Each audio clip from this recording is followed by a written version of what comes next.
Podcast 039. Assalamualaikum warahmatullahi wabarakatuh. Ya, selamat sore. Selamat sore Bapak Ibu. Ya, gimana kabarnya? Mudah-mudahan baik semua ya. Ya. Nah, pada sore hari ini kita ada mau membahas sesuatu yang menarik.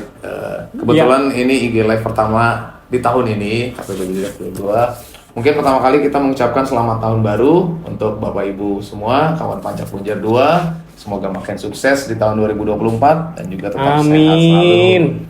Nah, perkenalkan saya David, penyuluh dari KPP Punjer 2. Nah, saat ini saya mau collab nih sama seorang sosok ya yang merupakan ketua akun representatif ya di KPP Punjer 2. Oke, Mas Vincent. Oke, boleh sapa kawan pajak? Selamat sore Bapak Ibu semua. Saya Vincent, akun representatif dari KPP Kebon Jeruk 2. Senang bertemu dengan Bapak Ibu semua di sore hari ini. Maaf kalau kami agak terlambat ya Mas David hari ini, karena sedikit teknis lah. kami setting masih ada beberapa hal yang perlu kami setting. Oke, Mas David, kita sore ini bahas apa nih Mas David? Ya, mungkin yang lagi happening ya. Iya. Bahasa sekarang itu Betul happening sekali. itu apa? Tentang PPh 21. Betul, betul. Penerapan, karena memang ada perubahan-perubahan yang mengakibatkan penerapannya itu ada berubah. Walaupun sebenarnya secara nominal tarif itu sama, tapi ada yang berubah. Nanti kita bahas. Iya. Oke, mungkin sebelum mulai saya buka dengan mantun ya. 14 Februari kita pilih pemimpin baru. Cakep. Yang penting tetap aman dan semuanya harus bersatu ya. Baik, artinya mari kita pelajari peraturan yang baru ya terkait penghasilan karyawan PPh pasal 21. Iya. Ya, oke. Mungkin saya akan mulai juga menyapa juga yang di sini sudah bergabung di live IG pada sore hari ini. Ya, nampaknya tadi karena sempat terpotong, jadi masih baru sedikit ya yang bergabung ya. Oke. Kawan pajak semua, jadi terkait pembahasan sore kita kali ini terkait pemotongan PPh pasal 21 ya Mas Vincent. Iya, betul sekali. Jadi kalau sebelumnya itu filosofinya ya, jadi kita bicara filosofinya dulu, semangatnya itu adalah kemudahan. Betul. Ya, kemudahan dan penyederhanaan. Yes. Ya, jadi kawan pajak nggak usah berpikir, wah ini seperti apa ya, enggak. Justru dengan perubahan ini akan semakin simpel ya. Yes, Semakin tujuannya simple. memang membuat semakin simpel untuk pemberi kerja ya. Ya, Tujuannya memang itu Bapak Ibu. Ya, jadi mungkin karena kawan pajak semua Bapak Ibu sudah mungkin pernah mendengar telah terbitlah peraturan pemerintah nomor 58 tahun 2023 ya, Yes. jadi tahun lalu dan juga didukung oleh peraturan Menteri Keuangan nomor 168 tahun 2023 yaitu tentang tarif pengenaan PPh pasal 21 ya sehubungan dengan pekerjaan, jasa dan kegiatan wajib pajak orang pribadi yang mulai berlaku pada 1 Januari 2024 ya. Jadi ini untuk pelaporannya atau pembuatan bukti potongnya itu memang dilakukan di mulai bulan Februari ya. Jadi sebentar lagi Bapak Ibu sudah mulai menerapkan peraturan baru mulai 1 Januari 2024. Yap. Oke. Nah, jadi dasar hukumnya itu Ibu. Jadi dari satu lagi tambahan ada juga terbit Per 02 ya. Iya, Per 02 ya, tahun 2024 peraturan Direktur Jenderal Pajak itu yang mendukung penerapan peraturan tadi dari peraturan pemerintah dan juga PMK. Ya. Ya, jadi mungkin secara substansi memang tadi disebutkan lebih simpel ya. Lebih simpel. Tujuannya lebih memang efektif. membuat lebih simpel. Iya, Betul. Ya, jadi ini dan satu lagi mungkin ini tidak memberikan tambahan beban pajak baru. Ya, jadi semuanya itu tetap ya. Jangan khawatir, ini tidak ada isu kenaikan pajak lah atau pembengkakan pajak atau penurunan ya. Untuk secara PPh masih tetap secara PPh orang pribadi aturannya masih tetap mengacu ke sebenarnya aturan yang tarif pasal 17. Oh iya. Sehingga tidak ada yang berubah secara orang pribadinya. Iya. Cuma dari pemberi kerjanya ini aturan ini dibuat lebih simpel. Nah, bagaimana lebih simpelnya kita akan bahas nih Mas David. Ya, oke, boleh. Menarik ya. Ya. Jadi kita saling diskusi aja. Yap. Memang kalau dari dasarnya sih kita baseline-nya memang yang agak lebih komprehensif itu dari PMK-nya ya. PMK-nya 168 ya tahun 2023. Ya, jadi kawan pajak semua, jadi secara garis besar ya untuk pemotongan PPh 21 ini ada 3 bagian ya. Yep. Ya, yang pertama itu terutama tentunya pasal 17 ya. Jadi ini memang baseline-nya penghitungan perpajakan PPh pasal 21 ya. Jadi tarifnya berlapis, masih sama, tidak ada perubahan ya, 5% dari 60 juta, kemudian berlapis sampai 35%.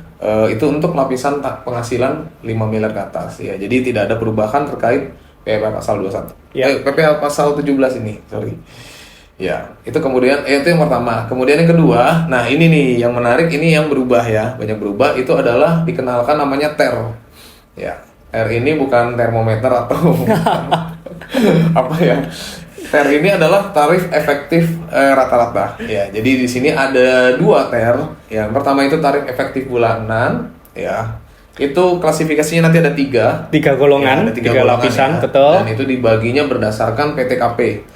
Ya, mungkin kalau kawan pajak semua mau mungkin agak sulit ya untuk menghafal ya. Ya, ada clue-nya Mas Afif nih. Ada. Caranya gimana nih? Ya, baik.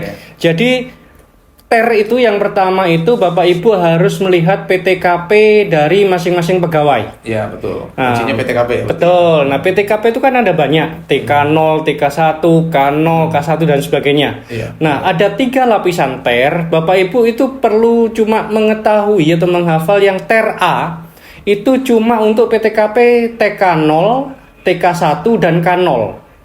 Kemudian Bapak Ibu cuma perlu mengetahui TER C itu untuk K3, artinya kawin dengan tanggungan 3. Iya. Selebihnya itu ikut TER B. TER B. Jadi Bapak Ibu nggak usah mengatur ini ikut apa enggak. Bapak Ibu cuma perlu pegang aja TER A itu untuk golongan apa aja, TER C itu untuk K3, selebihnya masuk ke TER B. Ya, itu clue untuk belajar menghafal sih Bapak Ibu. Belajar menghafal ya. Betul ya. Ya, jadi makasih Mas Vincent. Jadi ada cara baru ya, lebih cepat ya. Berdasarkan PTKP tadi. Nah, kemudian itu terkait TER bulanan ya. Dan ketiga ini ada perhitungan juga khusus untuk TER harian. Ya, harian seperti apa? Yaitu hanya 2 klasifikasinya. Jadi kalau penghasilan bruto harian itu di bawah 450.000, ya itu tarifnya masih 0% ya. Kali penghasilan bruto harian. Kemudian kalau dia menggunakan penghasilannya 450.000 sampai range 2,5 juta itu dalam 1 hari ya, itu mengenakan tarif efektif harian, itu tarifnya adalah 0,5%. Ya, tarif penghasilan bruto harian. Seperti itu. Ya, jadi itu gambaran umumnya ya. Nah, kawan pajak semua, Bapak Ibu, terkait TER ini memang klasifikasi berdasarkan PTKP ya. Ya. Nah, mungkin kita mau ada case contoh nggak nih? Jadi misalnya kalau kita lihat ya, Bapak Ibu kawan pajak semua, penerapan TER ini ada mungkin dia statusnya belum menikah, ya, belum menikah. Kemudian dalam TER ini lapisan penghasilan brutonya itu sampai dengan 5,4 juta itu ternyata di TER itu masih 0%. Iya, betul. Nah, tapi apakah ini 0% terus? Nah, itu gimana maksudnya? Iya, baik. Jadi untuk masalah itu kan itu tetap melihatnya ke penghasilan bulanannya. Jadi untuk Bapak Ibu, ketika Bapak Ibu selaku pemberi kerja membagikan penghasilan, yang pertama Bapak Ibu melihat adalah PTKP-nya. PTKP-nya masuk golongan mana? Ya, betul. Kemudian baru melihat penghasilan bruto. Penghasilan bruto yang dimaksud ini adalah total semua penghasilan dan tunjangan yang dibayarkan kepada pegawai. Ya, oke. Itu. Jadi bukan cuma gaji aja, enggak. Ya. Tapi misalnya pemberi kerja itu membayarkan tunjangan BPJS, itu masuk ke penghasilan bruto. Nah, tunjangan BPJS itu enggak semuanya menambah penghasilan bruto. Cuma JKK dan JKM aja. Jaminan kecelakaan kerja dan jaminan kematian. Sementara yang jaminan pensiun dan tunjangan jaminan hari tua sama tunjangan pensiun itu bukan objek PPh 21 Bapak Ibu. Jadi tidak menambah penghasilan bruto. Ya. Jadi mungkin harus diperhatikan komponennya ya. Komponennya perlu. jaminan ini. Jaminan. BPJS. Plus kalau ada Natura, ini kadang yang lupa. Iya, Natura betul itu juga menambah penghasilan bruto. Iya, betul. Seperti itu. Ada aturan baru ya. Memang dengan persyaratan ini ya, ada persyaratan kondisi tertentu ya. Ya. Seperti itu. Nah, PTKP ini Mas David gimana aturan terkait PTKP ini? Mungkin teman-teman kawan pajak mungkin masih ada yang bingung soal PTKP. Oh ya, baik. Untuk PTKP sendiri, kawan pajak semuanya, tanggungannya ini memang bisa diatur dari Undang-Undang HPP juga. Itu bisa dari saudara ya, dari saudara, kemudian semenda ya, atau seperti contohnya adik atau kakak atau orang tua atau anak ya, orang tua itu bisa sebenarnya. Garis lurus ya, garis saudara. Lurus, ya, garis lurus ya. Dan juga ini untuk nominalnya sendiri sih masih tetap ya, masih tetap. Ya, 54 juta setahun untuk pribadi sendiri. Kemudian kalau ada dia menikah tambah 4,5 juta ya per tahun. Kemudian ada dia anak, batasan maksimal 3 ya. Jadi K3 itu PTKP-nya maksimal itu 72 juta. Iya. Tapi memang untuk PTKP ini pembebanannya lebih ke kalau dia menikah ke suami ya. Pembebanannya sebagai keluarga. Iya. Ya, jadi PTKP ini juga sebenarnya ada beberapa pertanyaan dari kawan pajak dalam artian begini, apakah ada batasan usia terkait PTKP ini? Karena secara aturan pajak itu tidak pernah ada pembatasan usia untuk anak. Betul. Ataupun tanggungan. Cuma PTKP ini adalah yang benar-benar menjadi tanggungan sepenuhnya. Itu yang pertama. Nah, ini yang mungkin membuat Bapak Ibu pemberi kerja yang di bagian gaji, accounting, tax-nya ini agak perlu sedikit ada edukasinya juga ke para pegawainya. Dalam artian begini, mungkin para pegawai itu tidak aware atau tidak sepenuhnya menyadari ya bahwa PTKP itu adalah yang benar-benar jadi tanggungan sepenuhnya. Contohnya ketika ada pegawai yang tanya Mas David, PTKP itu apa? PTKP itu tanggungan istri dan anak Pak, berapa jumlah anak Bapak gitu kan? Si pegawai menjawab, anak saya 2. Padahal anaknya sudah selesai kuliah, sudah bekerja. Nah, kalau sudah bekerja Bapak Ibu itu bukan menjadi tanggungan lagi, nggak bisa masuk ke PTKP. Betul sekali. Kemudian misalnya orang tua itu bisa menjadi tanggungan PTKP. Betul. Tetapi orang tua yang menjadi tanggungan bersama itu tidak bisa menjadi PTKP. Jadi yang dimaksud PTKP ini adalah tanggungan sepenuhnya. Jadi misalnya Mas David ini ada mama, ada orang tua, ibu. Nah, ibu. Nah, ibunya Mas David ini ditanggung bersama oleh Mas David dan kakak Mas David. Gitu. Ditanggung berdua. Dengan adik atau kakak ya, saudara. Nah, ketika ditanggung bersama ini maka tidak bisa ibu itu dibebankan menjadi PTKP-nya Mas David semua. Itu nggak bisa. Jadi yang menjadi definisi PTKP di aturannya adalah menjadi yang tanggungan sepenuhnya. Seperti itu sih Mas David aturannya.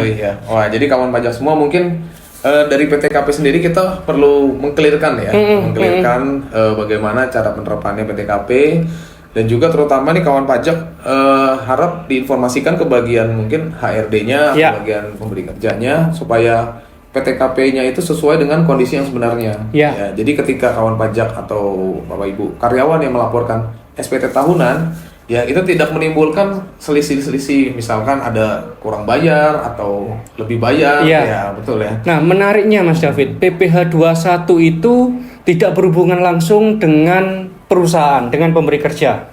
Tetapi jika ada kesalahan pemotongan pemungutan, pemberi kerja ikut kena dampaknya. Betul. Jadi ini yang perlu kita antisipasi. Jadi nanti Bapak Ibu jangan sungkan-sungkan tanya kepada kami, baik di rekan penyuluh maupun di rekan AR, untuk tanya terkait bagaimana sih PPh 21 ini.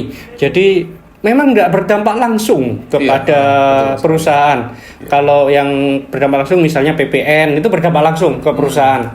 Nah, PPh 21 ini nggak berdampak langsung, tapi perusahaan bisa kena dampaknya gitu. Jadi menarik ya. Oke. Nah, ini yang menarik juga nih Mas Vincent. Apa itu Mas? Terkait TER ini ya. Jadi kemungkinan ada perubahan penghasilan yang diterima karyawan dibanding tahun sebelumnya ya. Karena perubahan TER ini apa dampaknya? Karena memang mungkin tadi saya tambahkan sedikit, THR ini adalah perhitungan hanya untuk masa Januari sampai masa November. Betul. Ya, betul ya. Selain masa pajak terakhir, Bapak Iya, Ibu. betul. Kalau Masa misalnya yang berpegawai yang bersangkutan pensiun di bulan Juni, Ya, atau resign, nah ya. maka atau resign atau dia pindah kerja, resign atau apapun, THR itu digunakan di masa pajak Januari sampai Mei. Juninya itu masa pajak terakhir menggunakan tarif pasal 17. Iya, betul sekali. Ya. Ya. Nah, itu Bapak Ibu kita perlu sedikit memberikan penjelasan ya, nggak cuma ke pemberi kerja, tapi Bapak Ibu juga memberi penjelasan kepada karyawan pegawainya, karena akan terjadi beda seperti yang Mas David Iya, ini. betul. Ya, Gimana, Mas misalnya, David? Contohnya seperti ini nih, Bapak Ibu. Biasanya mungkin selama ini menerima penghasilan ya, Ya. 9 juta. Kemudian Oke. dengan karena penerapan THR ini di bulan Januari dia bisa naik tuh. Ya, 9,3. Padahal tidak ada kebijakan kenaikan gaji dari perusahaan, ya. Nah, tetapi harus diwanti-wanti ya. Nanti kemungkinan besar gaji karyawan tersebut akan berkurang di bulan Desembernya. Ya. Ya, betul. Dan karena apa? Karena memang untuk perhitungan PPh pasal 21 ini, ya, yang kebijakan baru ini semuanya itu diperhitungkan tetap di masa terakhir, Ya. baik di bulan Desember atau dia misalnya dia pindah kerja di bulan Juli atau bulan Agustus, dia diperhitungkan semuanya di akhir masa dia bekerja. Betul. Ya. Ya. Jadi penjelasan dari Mas David itu adalah seperti ini kasusnya. Misalnya Bapak Ibu dibandingkan dengan yang terdahulu nih, kalau yang terdahulu itu rata flat karena sudah dihitung setahun dulu, disetahunkan dulu. Betul. Kalau misalnya penghasilannya sama 10 juta terus tiap bulannya, misalnya Bapak Ibu penghasilannya 10 juta tiap tahun, maka PPh 21 yang dipotong tiap bulannya sama. Misalnya 500.000 tiap bulan itu sama, 500. Nah, ini akan beda kalau Bapak Ibu kita menerapkan THR. Ketika Bapak Ibu menerapkan THR, itu contohnya ketika 10 juta sebulan nih penghasilannya nih. Nah, Januari sampai November, Bapak Ibu itu 10 juta potongan THR itu mungkin lebih rendah, mungkin sekitar 400.000. Iya, betul Tiap bulan sekali. 400.000. Tetapi di Desember potongan PPh 21-nya itu bisa 800.000, Ya. 700.000. Ini misal ya Bapak Ibu, saya belum menyampaikan masa. Kalau dicontoh di PMK-nya itu contohnya 10 juta pakai THR itu menjadi 200 ini ya. 200.000 perbandingannya Bapak Ibu. Jadi Bapak Ibu ketika membuka PMK dalam lampiran contohnya itu untuk Januari sampai November dipotong 200.000. Tetapi ketika Desember pakai tarif pasal 17, potongannya 500.000. Iya, betul. Jadi memang akan lebih gede ya. Lebih besar. Ya, lebih Nah, besar. ini yang perlu disosialisasikan juga ke para pegawainya. Iya, iya, iya. Jadi nanti para pegawai itu ketika Januari sampai Desember 10 juta kurangi 200, di Desember dia 10 juta dikurangi 500. Iya, betul sekali. Nanti pegawainya bakal protes nih, kok Desember kok saya potongan PP-nya besar ya? Ini nggak salah ya? Enggak. Bapak Ibu nggak salah memang, tapi memang ini adalah dampak dari THR itu ya Mas David ya? Betul sekali, ya. Nah, jadi Mas Vincent, jadi untuk Bapak Ibu sekalian, untuk perhitungan THR ini, ya memang ini klasifikasinya untuk yang berstatus sebagai pegawai tetap. Ya, jadi Ya. nanti mungkin tadi saya belum infokan. Jadi memang ada klasifikasinya sendiri Oke. ya, Mas Vincent ya. Ada banyak Bapak Ibu Iya, untuk PPh 21 betul. ini ada banyak penerima penghasilan. Iya, penerima penghasilan. Iya. Ya, memang secara garis besar itu ada 3 kategori ya. Iya, Nah, 3 pertama kategori. itu pegawai tetap. Ya, pegawai tetap itu menggunakan THR ini ya. Iya. Ya, jadi pegawai tetap ini bisa dia karyawan swasta atau kita sebagai aparatur ya, PNS, TNI Polri, pensiunan, kemudian juga anggota misalkan dewan komisaris ya atau pengawas yang dan itu menerapkan penghasilan THR ya, itu yang pertama. Kemudian yang kedua di sini ada yang kategori pegawai tidak tetap. Betul. Ya. Nah, ini contohnya seperti apa sih? Cuman mungkin kita bahasnya nanti untuk di sesi selanjutnya ya, pegawai tidak tetap ya. Untuk Ya. penghitungannya Iya, untuk kita penghitungannya. akan ada sesi selanjutnya karena kita membahas untuk pegawai tetap Pegawai itu tetap dulu. sudah Iya. lumayan waktunya Iya, Bapak Ibu. betul sekali, iya. Jadi Untuk itu klasifikasinya kita golongkan ada tiga Ada secara tiga. garis besarnya ya. Memang ada banyak tapi kita coba klasifikasikan jadi tiga. Yang pertama pegawai tetap, Ya, pegawai yang tetap. kedua Kedua, pegawai tidak tetap, ya. yang ketiga bukan pegawai. Ya, betul. Nah, Bapak Ibu ini definisi ini masing-masing pegawai tetap, tidak tetap, bukan pegawai, ini mungkin agak berbeda dengan definisi pegawai menurut ketenagakerjaan atau yang berlaku di perusahaan atau di itu ya. Betul. Jadi misalnya seperti sekarang kantor pajak ini ada pegawai honorer. Ya. Misalnya pegawai honorer itu termasuk bukan pegawai misalnya. Ya. Nah, tapi secara perpajakan ketika seseorang itu menandatangan kontrak pekerjaan dan menerima penghasilan secara teratur, Secara rutin ya. secara rutin, dia kategorinya adalah pegawai tetap. Ya, betul. Ya. Ini yang Bapak Ibu perlu ketahui. Jadi intinya adalah menerima penghasilan Secara rutin secara dan fungsi ada tabungan. kontrak Ya. pekerjaan di Iya, situ. Betul, ada kontraknya.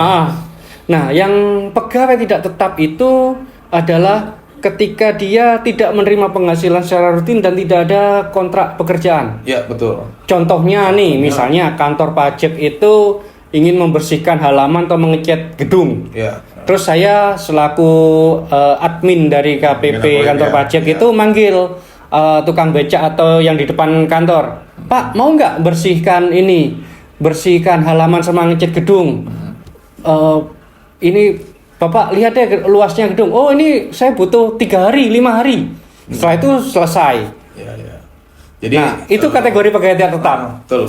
Jadi prinsipnya itu pembayarannya ya. Mungkin ciri khasnya itu pembayarannya ya. Dia bisa itu tidak dibayar bulanan ya, seperti Iya. karyawan tetap. Oh, bisa juga Bisa sih, dibayar iya. bulanan, Tapi ada kategori harian ya. Ada harian yang atau sesuai kuantitas pekerjaan. Gitu. Yes. Kalau dia memang kategorinya pegawai tetap ini, pegawai tidak tetap ini, Ya. kalau dia dibayar bulanan, dia tetap menggunakan TER ya. Jadi dari penghasilan bruto dikalikan TER kalau dibayarkan bulanan. Tapi kalau memang tidak dibayarkan bulanan, harian, dia tetap menggunakan kalau dia harian itu tadi dijelaskan di awal itu ada tarif TER seharian, ya. Iya.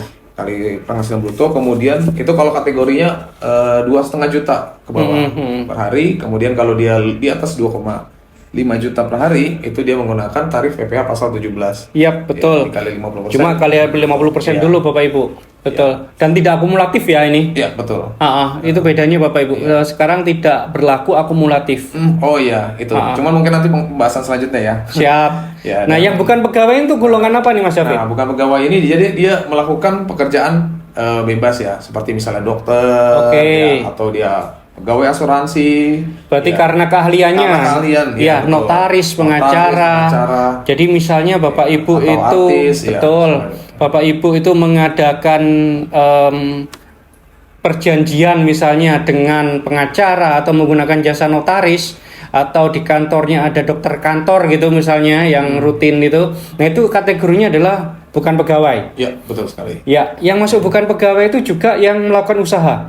Iya, betul. Jadi misalnya Bapak Ibu itu ada yang mempunyai usaha bengkel, Usaha bengkel, ya. atau toko, mempunyai pegawai 5 orang. Ya. Itu juga wajib melakukan ini sebagai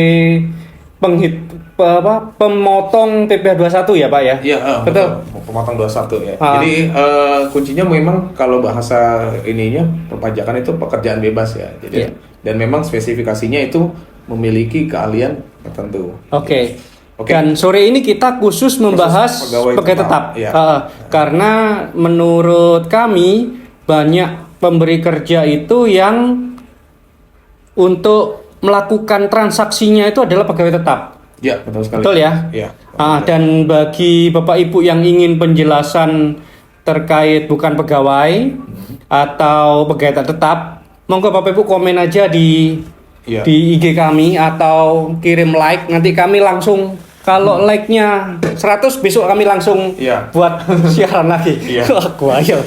Ya, baik Bapak Ibu kawan pajak semuanya, mungkin menginformasikan Kamis besok dari KPP Pratama Kebun Jeruk 2 itu mengadakan kelas pajak khusus PPh pasal 21 ya. Jadi mungkin bagi yang tertarik untuk join bisa menghubungi nomor helpdesk kami WA di nomor 0813 8689 9539 ya. Ya, itu terkait apa itu kalau Ya, pajaknya? jadi terkait ini mungkin lebih dalam lagi ya, pendalaman lagi dan juga terkait cara pelaporan Simulasi pelaporannya. Iya, simulasi pelaporannya. Oke, Ya. Jadi penting itu. ya, kawan pajak semua baru-baru ini juga telah diluncurkan aplikasi yang terbaru ya Mas Vincent ya. Jadi Ibu Pot PPA pasal 21 ya, kalau sebelumnya itu dilakukan melalui aplikasi yang terpisah, Oke. ya, aplikasi SPT. Nah, sekarang semuanya itu sudah dipermudah ya. Karena semangatnya ini adalah kemudahan dan juga lebih efisien Iya. efektif ya. Lebih simpel, kami Lebih ingin simpel. menyederhanakan gitu Iya, kan. Nah, menyederhanakan betul. masalah. Karena memang sudah banyak masalah ya.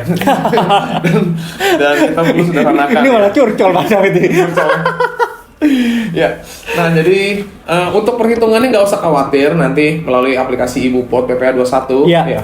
Bapak Ibu kawan pajak tidak usah berpikir, wah saya ini masuk kategori yang mana ya? Ah, Perhitungannya seperti apa? Bapak Ibu cukup nanti tinggal mengklik kategorinya. ya, Contohnya, PTKP-nya apa iya, gitu kan? Contohnya pegawai tetap. Ah. Dia misalnya penghasilannya 10 juta satu bulan, nah, langsung dibuat bukti potongnya. Dan memang kebijakan terbaru ya yang di PMK 168 bahwa setiap pemberi kerja itu wajib membuat bukti potong ya. Ya, Mas Vincent. jadi ini yang menarik. Jadi SPT PPh 21 ini itu nggak cuma bicara pajak. SPT PPh 21 ini itu merupakan satu bagian yang tidak terpisahkan dari pemberi kerja ketika membayarkan penghasilan. Jadi setiap penghasilan yang dibayarkan, baik itu ke pegawai tetap, ke pegawainya, atau membayarkan penghasilan ke pegawai tidak tetap seperti kantor pajak tadi membayar ke misalnya tukang untuk bersih-bersih atau ngecat, atau membayar notaris atau pengacara, baik itu terkena pajak atau tidak kena ada pajaknya, nihil dalam artian nihil, itu tetap harus membuat bukti potong dan tetap harus lapor SPT. Iya, betul sekali. Betul ya? Iya, jadi Jadi kebijakan terbaru. Bapak Ibu harus tetap Iya. harus tetap membuat SPT meskipun nihil ini beda dengan Beda sebelumnya. Iya, betul sekali. Karena sebelumnya memang ketentuannya hanya wajib dilaporkan kalau memang tidak ada PPA pasal 21 yang dibayar Iya. di bulan Desember saja ya. Iya, Jadi betul. PPA 21 tahunan karena kewajiban. Tapi mulai ketentuan yang terbaru Mulai masa Januari yang lapor Iya. Februari. Iya, jadi mulai bulan depan nih, ya besok sudah mulai bulan Februari ya. Jadi Cepat besok ya. Iya, cepat ya, nggak kerasa ya. Jadi Bapak Ibu, kawan pajak semuanya segera gabung ya jika ada yang belum paham ya, karena kita mulai menggunakan aplikasi Ibu Pot PPA pasal 21 mulai bulan Februari ini ya. Iya. Jadi kalau ada yang bingung, ada yang belum paham, bisa join kelas pajak besok hari Kamis jam 2 siang. Oke. Nah, caranya nanti bisa chat ke nomor WA Helpdesk di 0813 8689 9539. Oke. Ya, kita nanti akan bahas langsung tata caranya melalui Zoom meeting ya. Yap. Dan mungkin ada pertanyaan dulu nih, beberapa pertanyaan dari kawan Siap, pajak. siap. Ya, kita bacakan dulu ya. Ya. Pertama dari Jais ZY 12. Maaf, mau tanya, jika penginputan menggunakan TER untuk setiap wajib pajak, bahkan yang pajaknya nihil wajib menggunakan NIK. Oh, berarti sudah terinfokan ya. Ya.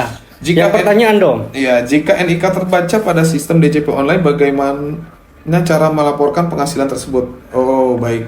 Jika NIK tidak terbaca ya. Jika NIK tidak terbaca. Iya, baik.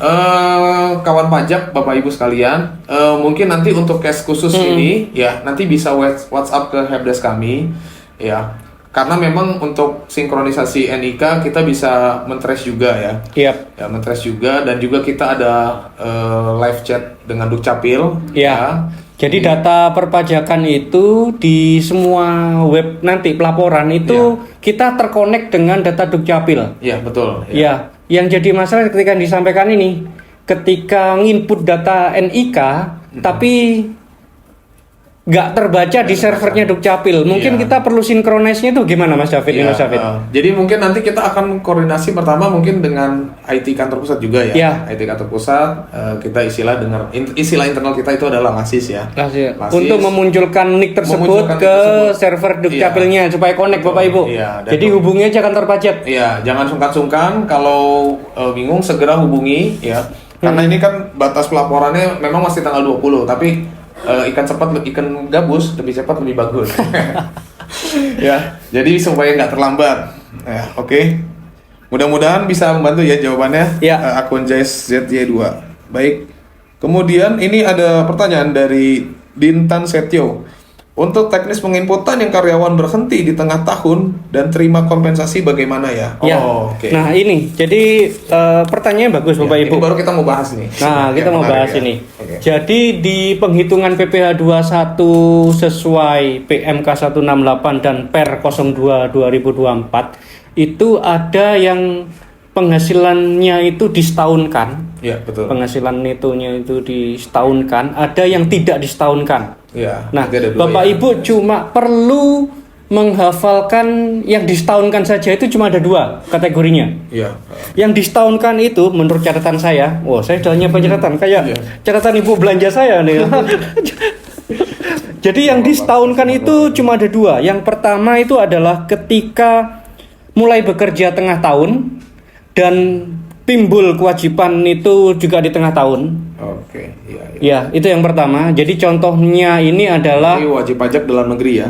wajib pajak dalam negeri ataupun yang baru terdaftar. Baru terdaftar. Misalnya saya Mr. Vincent. Iya. Saya dulunya itu adalah dari Singapura gitu kan. Oh. Datang ke Indonesia tengah tahun. Iya. Ya kan misalnya di bulan Juni misalnya. Iya, iya. Maka kewajiban saya kan timbul di bulan Juni. Bulan Juni ya. Oke. Mulai bekerja juga bulan Juni. Iya, betul sekali. Nah, itu penghasilannya itu disetahunkan. Iya, betul sekali. Betul ya? Iya. Itu yang pernah dihafalkan contohnya seperti itu. Jadi mulai berlakunya ya. Ah. Nah, ini penting sih karena nanti akan penerapannya berbeda dengan ketika dia mulai dari awal tahun ya. Ya. Terus yang kedua adalah ketika berhenti bekerja tengah tahun dan hilang kewajiban perpajakan itu sudah tidak ada lagi. Contohnya Ya. Mr. ABC gitu kan. Mr. ABC itu warga negara Indonesia bekerja mulai Januari sampai Maret gitu. Maret, ya. 3 bulan Kemudian bulan Aprilnya dia pindah ke luar negeri untuk selamanya. Iya. Nah, itu disetahunkan juga. Oh, oke. Selain itu, misalnya pindah kerja, pindah cabang kantor ya, atau pindah biasa kantor ya. atau berhenti tapi masih ada kewajiban perpajakannya, Iya. itu nggak disetahunkan. Oh, oke. Ya, jadi Bapak Ibu cuma perlu menghafalkan itu ada yang disetahunkan dan yang tidak. Bapak Ibu cuma perlu menghafalkan kasus kapan disetahunkan aja. Iya. Selebihnya itu nggak Selebihnya disetahunkan. nggak disetahunkan. Oke. Oke, itu Mungkin clue-nya Bapak Ibu. Case contoh ya kali ya. Case contohnya jadi seperti ini. Kalau majak Bapak Ibu, terutama akun Dintan Setio ya. Ya. Jadi di sini ada wajib pajak itu dia tidak menikah, ya tidak ada tanggungan TK0 lah katakanlah. Ya dia tanggal mulai bekerja dari Januari sampai bulan September. Ya gajinya itu misalnya katakanlah 17 juta. Nah dia ada juga mungkin pengurangan ya iuran pensiun atau Ya. per bulannya ya 100.000 per bulan. Nah jadi perhitungan seperti apa? Nah kalau dia dari Januari sampai bulan Agustus, ya dari Januari sampai Juli ini menggunakan TER ya, Oke. menggunakan TER bulanan ya. Kalau di TER bulanan ini dilihat kategorinya apa? Kalau kategori A di sini contohnya misalnya 8%. Ya, jadi di sini ada PPh pasal 21 ya 8% kali tiap bulan katakanlah 17 juta ya. Jadi di PPh pasal 21-nya itu 1,4 juta. Ya. Sampai bulan Juli ya. Dan kemudian tadi seperti disampaikan di awal bulan Agustus ini kan kita menghitung masa pajak terakhir ya. Betul ya sekali Bang Vincent ya. Nah, cara penghitungannya gimana nih di masa Agustus ini? Nah, di masa Agustus ini jadi itu penghasilannya itu diakumulasi dulu ya. Ya. Tidak disetahunkan ya. Tidak dia setahunkan. Ya, tidak disetahunkan. Kemudian misalkan ada pengurangan iuran pensiun, ya dia dikalikan selama bulan dia bekerja. Ya. Misalnya 8 bulan, jadi 8 kali 100.000 ya. Kemudian untuk PTKP sendiri, ya memang ini tetap ngacunya setahun ya. Iya. Ya, Kalau PTKP pasti setahun Bapak Ibu. Pasti setahun. Ya. Jadi tes hanya penghasilan saja yang Ya. tidak disetahunkan ya. Kemudian nanti kali tarif di sini dapatlah tarif PPh pasal 21 masa Agustus contohnya 6,1 juta. Ya, 6,1 juta sekian lah. Nah, kemudian setelah diakumulasi ternyata PPh pasal 21 dari bulan Januari sampai bulan Juli ini itu 9 juta. Ya, 9.800.000. Nah, jadi kesimpulannya ketika PPh pasal 21 yang terutang di masa Agustus sampai masa Agustus itu 6 juta, kemudian PPh yang dipotong itu 9,8 juta. Ya, di sini ada timbul lebih bayar. Ya, PPh pasal 21 yang lebih dipotong ya, 3,6 juta. Nah, ini Bapak Ibu sebagai pemberi kerja, ini metodenya, mekanismenya bisa langsung dikembalikan ke karyawan tersebut ya. Ya, jadi dari pemberi kerjanya itu betul sekali. memberikan tunai Bapak Ibu kalau yang bersangkutan lebih bayar ya. Ya, kalau lebih bayar. Apalagi yang bersangkutan ini sudah resign gitu kan atau pindah kerja, otomatis kan harus tunai, nggak bisa ngebon lagi nih. Udah lost contract ya. Ya, dan untuk sebagai pemberi kerja lebih bayar ini apa yang bisa dilakukan? Nah, kita ada metode untuk kompensasikan. Ya, Dan kompensasi ini tidak harus ke bulan berikutnya yang berurutan. Ya, bisa misalnya dari Agustus bisa ke November dan sebagainya, dikompensasikan secara beberapa bulan itu bisa. Jadi Bapak Ibu selaku pemberi kerja itu nggak usah khawatir terkait ini kan lebih bayar, bagaimana lebih bayarnya ini, itu gak usah khawatir. Seperti itu. Iya. Oke. Betul. Oke. Dari Dintan Setio, kalau PPh pasal 21 ditanggung, masih sama ya? Ada pertanyaan lagi ya? Iya. Yang beda. Selama bekerja, karyawan berhenti akhir tahun, apakah lebih bayar bisa dikompensasi? Bisa ya? Bisa. Ya, jadi nggak usah khawatir. Jadi intinya lebih bayar tersebut nanti dikembalikan kepada pegawai yang memang berhak ya, karena memang secara perhitungan menyebabkan lebih bayar, dan lebih bayar sendiri bisa dikompensasikan ke masa berikutnya atau masa yang di setelahnya ya. Oke, baik. Ada pertanyaan lagi Mas David? Ada pertanyaan lagi dari email. Kak, tanya dong, kalau pegawai tapi gaji dibayar per minggu, hitung pajaknya gimana? Ya, jadi ini menarik Bapak Ibu. Kalau misalnya Bapak Ibu itu pegawai tetap, kita kembali ke definisi pegawai tetap dulu. Pegawai tetap dulu, tetapi dia dibayarnya mingguan. Ya. Jadi di aturan ini baik itu PP, PMK maupun PER itu tidak ada contoh definisi yang mengatur pegawai tetap kalau dibayar mingguan, harian. Pegawai tetapnya itu dibayarnya bulanan. Kalau yang diatur di PMK ini. Tapi kenyataan di lapangan adalah ada pegawai tetap itu yang dibayarnya mingguan, mungkin tiap hari Sabtu dia bayaran, atau tiap 2 minggu sekali. Terutama ini biasa yang bekerja di sektor manufaktur ya, kayak pabrik, karyawan ini ya. Mungkin kita lebih sering mendengarnya mingguan ya. Ya, mingguan. Nah, kalau dibayarnya itu mingguan, itu bisa Bapak Ibu tetap silahkan dibayar mingguan. Cuma kewajiban perpajakannya itu dari mingguan itu tetap dihitung ke arah ter bulanan dulu. Jadi misalnya dia minggu pertama dia menerima gajinya itu misalnya 5 juta. Oke. Nah, 5 juta kalau setiap minggu itu dia menerimanya 5 juta, maka berarti sebulannya itu 20 juta. Iya, betul sekali. Betul ya, 20 juta Bapak Ibu ikut ke PTKP-nya apa? Ternya kemudian penghasilan bruto 20 juta itu masuk tarif berapa? Gitu. Kemudian itu ketemu tarif bulanan, itu bisa Bapak Ibu potongkan secara mingguan dibagi 4 atau dipotong di awal atau akhir, terserah.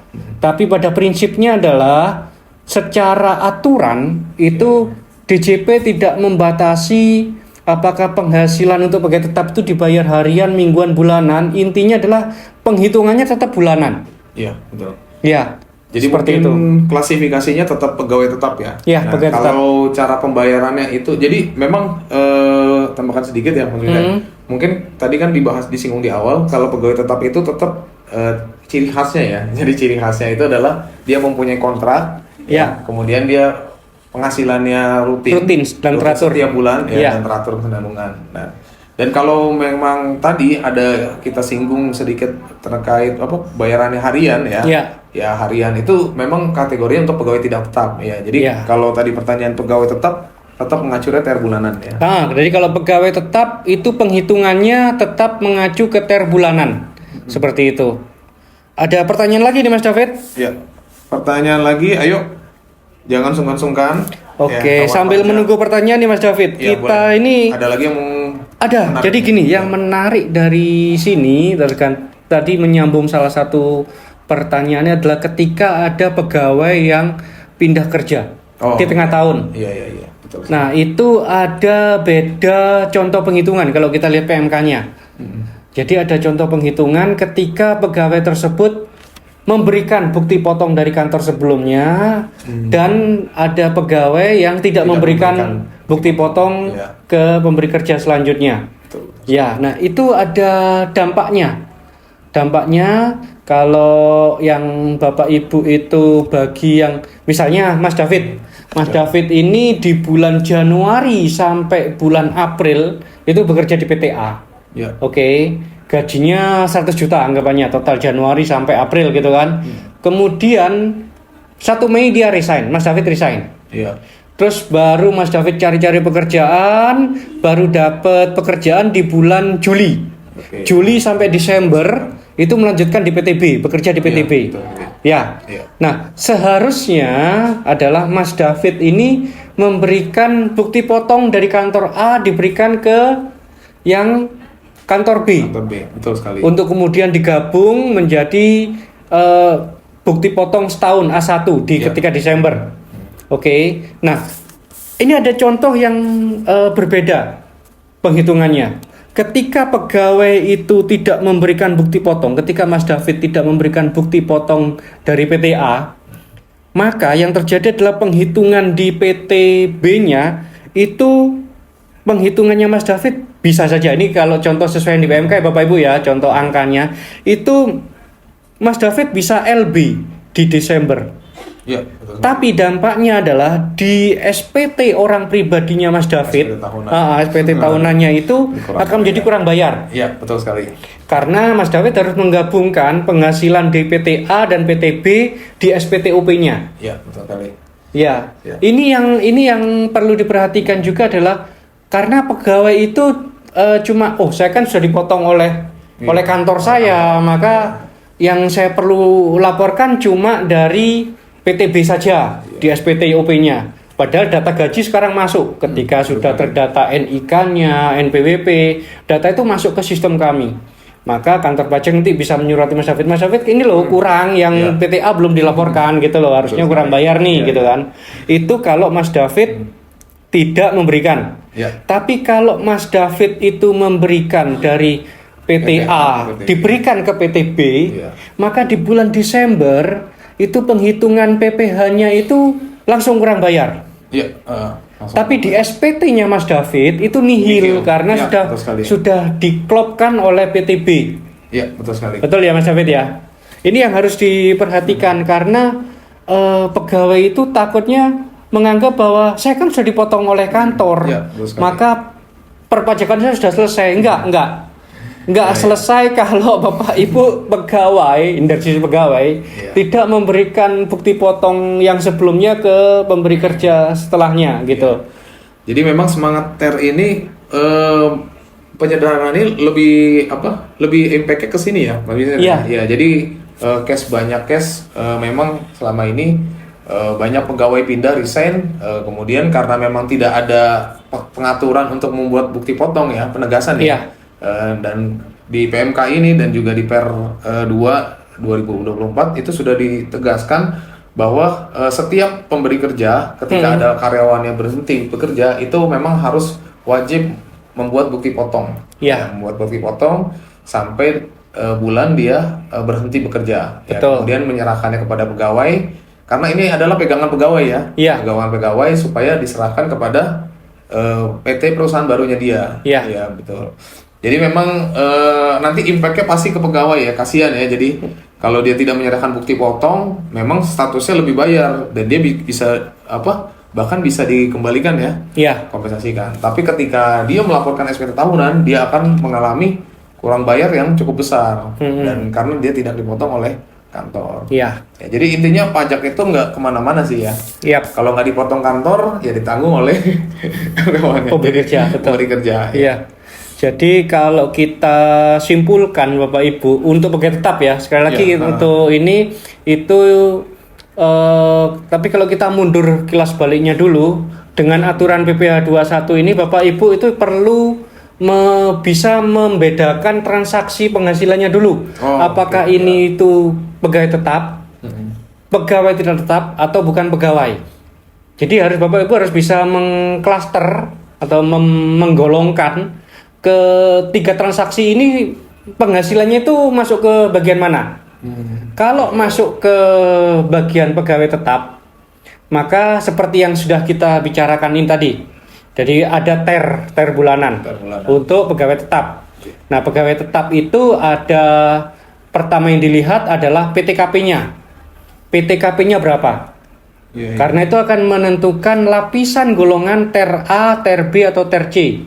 Tadi sudah saya sampaikan clue-nya, TER A bagaimana, TER C bagaimana, sisanya adalah TER B. Kemudian setelah TER itu, setelah PTKP, maka filter ketiganya adalah penghasilan bruto. Penghasilan bruto itu adalah semuanya gabungan. Ya, semua gabungan. Ini ada salah satu pertanyaan ini dari Evi Karisa. Pak, kalau untuk perhitungan karyawan dengan tunjangan pajak bagaimana? Ini gross up ya. Ya betul, tunjangan pajak itu merupakan komponen penambah penghasilan bruto. Iya, betul sekali. Tapi mungkin nambahin sedikit ya dari Mbak Evi Karisa, Mbak atau Mbak ya, kayaknya nggak cowok. Iya. Ya. Kalau nanti penerapannya menggunakan ibu pot PP21, ya ini kita nggak usah mikir dia normal atau gross up ya, karena model gross up sendiri itu langsung tinggal klik saja. Jadi contohnya gini, misalnya gini, 6 juta. 6 jutanya ini kotor atau gross up ya, dia langsung tinggal klik aja hitung ya. Jadi kalau mau lebih jelasnya nggak join kelas pajak besok ya. Kita bisa langsung melihat sama-sama ya, jadi nggak usah terlalu dipusingkan cara perhitungan normal atau gross up ya. Jadi semuanya sudah ada kalkulatornya di aplikasi Ibu PPA21. Cuman memang kalau mau dijelaskan nggak apa-apa sih. Ya. Jadi untuk gross up seperti yang dibilang Mas David, bagi kawan pajak yang belum mengetahui, gross up itu adalah metode penghitungan ketika memasukkan komponen pajak penghasilan itu menjadi tunjangannya, sehingga secara penghasilan itu tidak berkurang ketika dipotong oleh PPh. Jadi misalnya 10 juta, PPh-nya misalnya 200.000 gitu kan. Ketika gross up, maka ada namanya tunjangan PPh senilai sama dengan 200.000 itu, maka penghasilan brutonya bukan 10 juta lagi, tapi menjadi 10.200.000. Gitu kan. Itu kalau gross up seperti itu, tapi PPh-nya. Nah, seperti itu maksudnya metode gross up Bapak Ibu. Jadi tunjangan pajak itu termasuk penambah penghasilan bruto. Oke. Betul sekali. Jadi ini kan case-nya ada yang kontrak dia mau terima gaji bersih ya, bulat ya. Udah beres ya. Itu memang menggunakan gross up. Ya. Nah, ini yang mungkin perlu dibicarakan ketika pegawai itu melakukan kontrak pada saat pertama kali bekerja. Gajinya itu gross up apa enggak gitu kan. Nah, kalau gross up maka akan ada metode lain gitu. Oke. Baik. Tampaknya ada pertanyaan lagi nih. Mungkin ini yang terakhir kali ya, karena kita nggak terasa ya sudah 16.30 ini. Udah hampir 1 jam. Yang terakhir, intinya pegawai SPT tahunan itu nggak bakal lebih bayar ya. Kalau memang statusnya dia pegawai tetap dan dia tadi melakukan pengadministrasian dengan benar ya. Seperti ketika dia resign, dia mendapatkan bukti potong, kemudian diberikan ke kantor yang baru, selanjutnya, itu tidak akan lebih bayar, tidak akan kurang bayar, dia pun pasti nihil. Betul. Ya, tapi kalau memang dia menggunakan metode PPh pasal 17, misalnya karyawan tidak tetap atau bukan pegawai, ya otomatis itu pasti kemungkinan bisa kurang bayar atau lebih bayar. Nah, ini yang menarik, salah satu bocoran nih bagi bukan pegawai. Contohnya dokter. Nah, sekarang itu PPh 21 yang baru itu tidak ada penghitungan akumulatif. Beda dengan dulu itu ada akumulatif untuk bukan pegawai, Mas David. Jadi kemungkinan terkait dengan SPT tahunan dokter bisa saja, saya bilang bisa saja karena harus melihat case sesungguhnya nih. Bisa saja untuk dokter, notaris, pengacara dan pekerja bebas itu bisa saja dia kurang bayar di SPT tahunannya. Iya, betul sekali ya. Oke. Ini mungkin spill dikit ya untuk pembahasan yang nanti ya. Ini kan memang kategorinya ke bukan pegawai ya. Tapi memang harap warning juga ya, perhatian juga. Memang implikasinya kita juga sudah baca ya, diskusinya kemungkinan ya yang untuk dokter, notaris ini Ya. memang implikasinya ini sih ke SPT tahunan. SP tahunan yang bersangkutan ya pegawainya Iya, betul. itu bisa Iya. jadi kurang bayar. Ini terkait pertanyaan ini ya.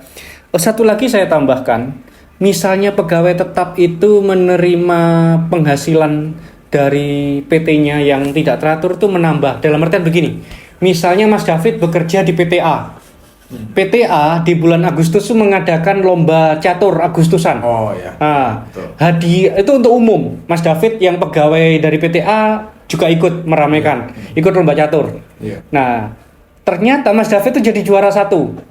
Juara satu mendapatkan hadiah uang senilai 5 juta.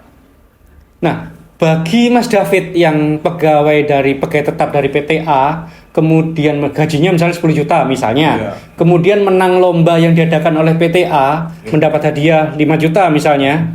Nah, 5 jutanya itu masuknya ke penghasilan ter bulanan. Iya.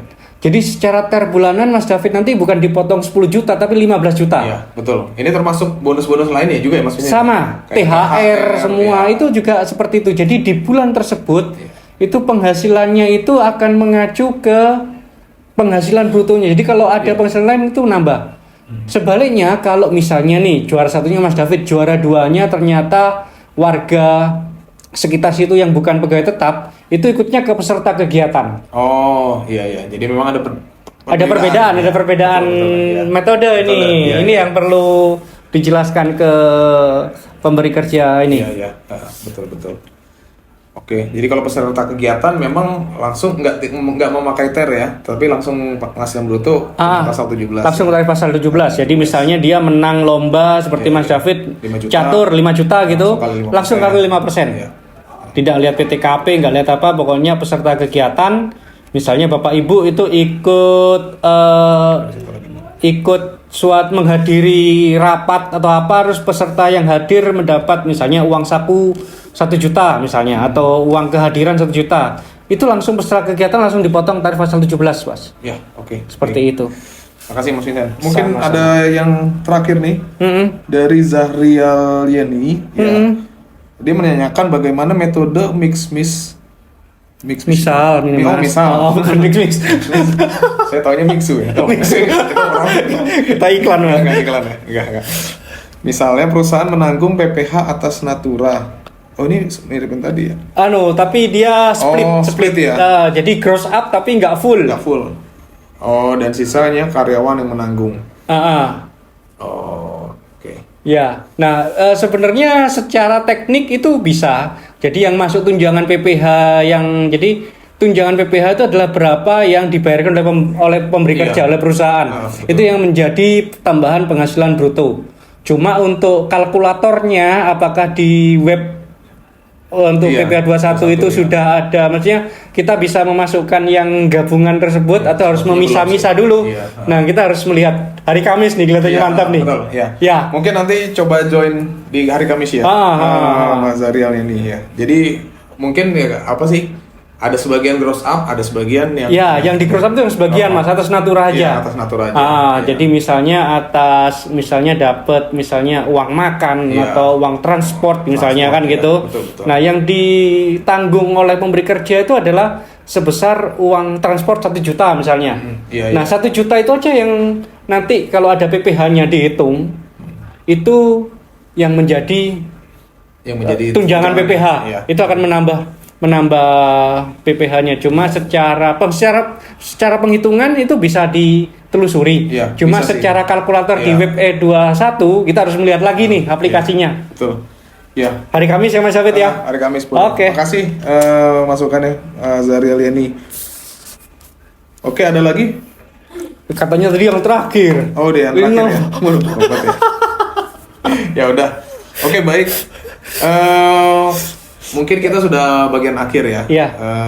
Mas Vincent ada yang mau disampaikan? Saya cuma berpesan kepada itu aja. Jadi yang pertama Bapak Ibu harus tahu betul mengklasifikasinya bagaimana. Pegawai tetap, tidak tetap, dan bukan pegawai. Kemudian Bapak Ibu harus mengetahui PTKP-nya.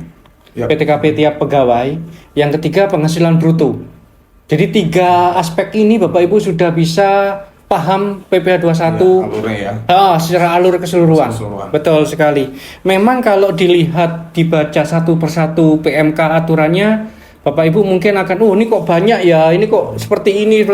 Enggak, karena tujuannya itu bukan merumit, tapi menyimpelkan, membuat simple. Ya. Tujuannya seperti itu sih Bapak Ibu. Jadi lebih mudah ya. Kalau Bapak Ibu ada kesulitan, nanti Bapak Ibu tinggal bertanya aja ke kami. Ya. Kalau ada pertanyaan yang belum dijawab di komen, gimana nih Mas? Ya boleh. Nanti kita chat aja ke nomor WH Helpdesk. Oke, berapa nih nomornya nih? Yang tadi disampaikan di awal 081386895539. Oke. Jadi nggak usah khawatir, nggak usah sungkan-sungkan bertanya. Ya. Siap. Malu bertanya. Sesat di jalan ya. Oke baik. Kalau gitu kita sudahi saja ya. Kita sudahi saja. Kita kali ini. Makasih banyak nih Bapak Ibu, kawan pajak semuanya. Mungkin Mas Vincent mau pamit dulu. Kita mudah-mudahan kita bisa berjumpa lagi. Bertemu lagi di lain kesempatan.